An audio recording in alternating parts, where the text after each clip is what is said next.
NC소프트 하면 뭐가 생각나세요? 당연히 사람들은 리니지라고 말을 하겠죠. 하지만 오늘은 리니지 말고 또 다른 NC소프트의 유명 게임인 블레이드 앤 소울하고 아이온 얘기를 해보려고 해요. 그리고 NC소프트의 세계 진출까지 얘기를 한번 해볼 거예요.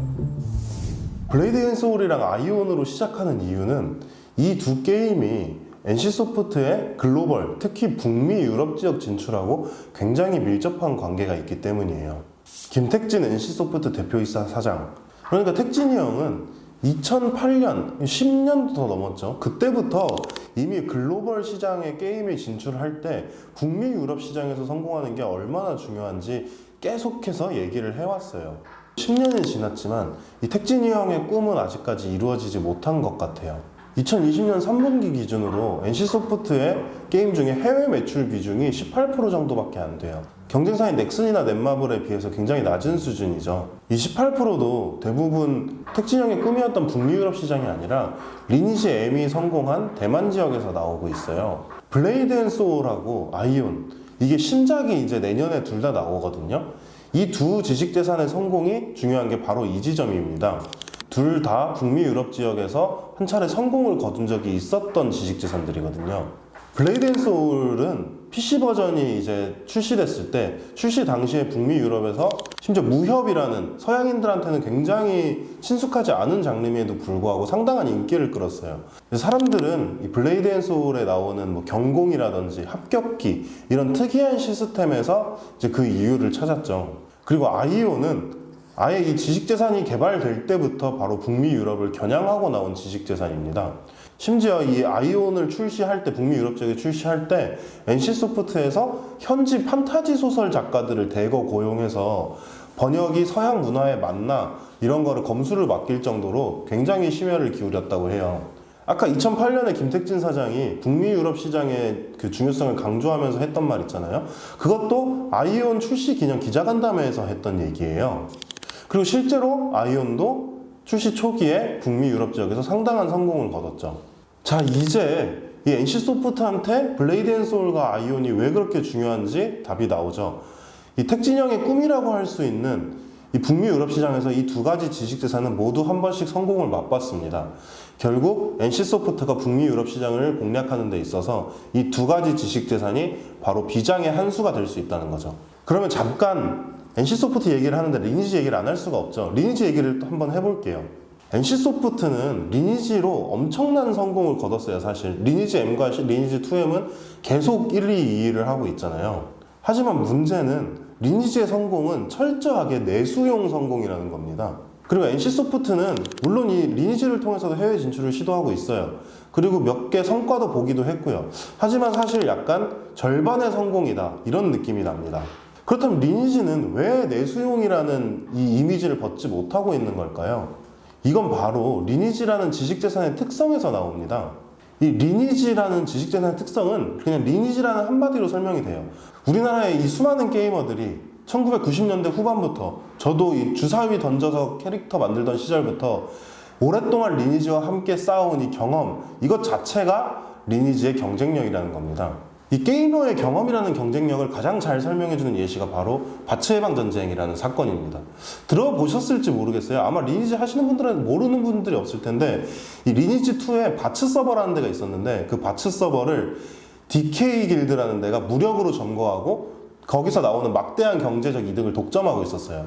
그래서 이거를 보다 못한 저레벨 유저들이 실제로는 1대1로는 고렙들한테 싸움이 안 되잖아요. 근데 전 서버에 있는 저레벨 유저들이 다 이 바츠 서버로 모여서 내복단이라는 단체를 결성하고 결국 DK 길드를 몰아낸 사건입니다. 이걸 바츠 해방전쟁이라고 해요. 실제로 이 바츠 해방전쟁은 너무 유명해서 이인화 전 이화여자대학교 교수, 유명한 소설가죠. 그분이 바츠 해방전쟁, 돌아오지 않는 전사들이라는 책까지 냈어요. 그리고 NC소프트는 이 바츠 해방전쟁을 기념해서 거대한 이 판화를 제작하기까지 했거든요. 아마 이때 서버 게시판에 올라왔던 이 겸댕이 대왕 이 사람이 올린 바츠 독립선언문이라는 거는 정말 모든 사람이 읽고 눈물을 흘렸다고 하는 그런 명문이기도 합니다. 제가 이렇게 바츠 해방전쟁 얘기를 했는데 아마 리니지 하신 분들은 오히려 이럴 수도 있어요. 야, 바츠 해방전쟁은 그렇게 한두 마디로 끝낼 그런 사소한 사건이 아니야. 근데 반대로 이 리니지를 안 하시는 분들은 도대체 쟤는 지금 무슨 말을 하고 있는 거야? 라고 말하실 가능성이 매우 높죠. 바로 이게 리니지라는 지식재산의 특성입니다. 아까 말했던 유저의 경험이 이 지식재산의 경쟁력이 된다. 이걸 그대로 보여주는 게 바로 바체해방 전쟁이죠. 더 쉽게 말하면 리니지는 이 리니지를 모르는 사람들을 리니지 안으로 끌어들일 수 있는 어떤 내재적인 서사가 존재하지 않습니다. 캐릭터도 없고요. 마블의 아이언맨, 포켓몬스터의 피카츄 같이 이런 매력적인 서사와 캐릭터들이 끊임없이 사람들을 지식재산으로 끌어들이는 것과는 대조적인 이야기죠.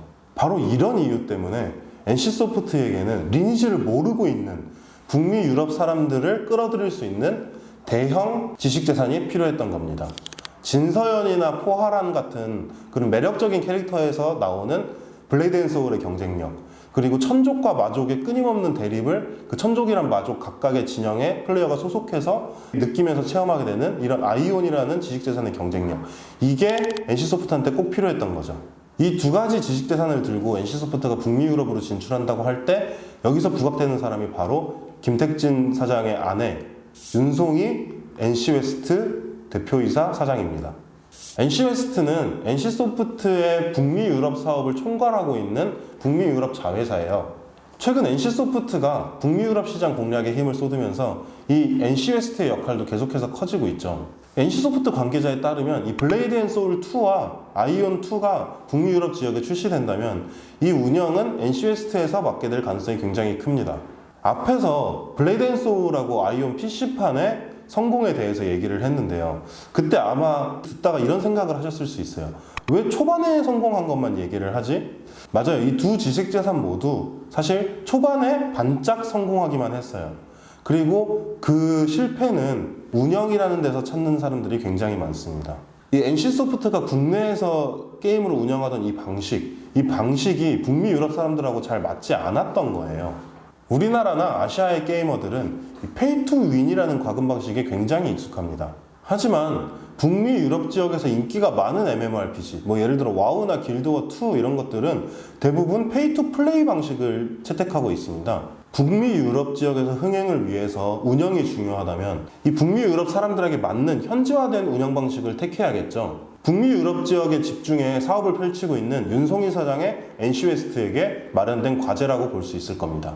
북미 유럽 지역에서 이 택진이 형의 새 꿈을 이루는 과정에서 이 윤송희 사장의 역할은 단순히 새 게임에만 국한되는 것은 아닙니다. NC소프트가 북미 유럽, 나아가 세계 게임 시장에서 두각을 나타내기 위해서 지금 굉장히 열심히 하고 있는 게 플랫폼 다변화 작업이거든요. 여기서도 윤송희 사장의 역할이 굉장히 중요합니다. 김택진 사장은 올해 초에 열린 NC소프트 주주총회에서 NC소프트의 최종 목표가 글로벌 종합게임 기업이라고 했습니다. 이 김택진 사장의 콘솔 확장 전략은 이 윤송희 사장이 NC웨스트를 이끌면서 사실상 진두지휘하고 있습니다. 왜냐하면 콘솔 시장의 이 파이가 북미 유럽 지역에서 굉장히 크거든요. 특히 최근 출시된 NC소프트의 퓨저라는 게임은 이 윤송희의 야심작이라고 불릴 정도죠. 퓨저는 하모니 뮤직 시스템즈가 개발하고 NC웨스트가 퍼블리싱하는 콘솔 리듬 게임입니다. 올해 11월 출시됐는데 듣기로는 반응이 상당히 괜찮다고 해요.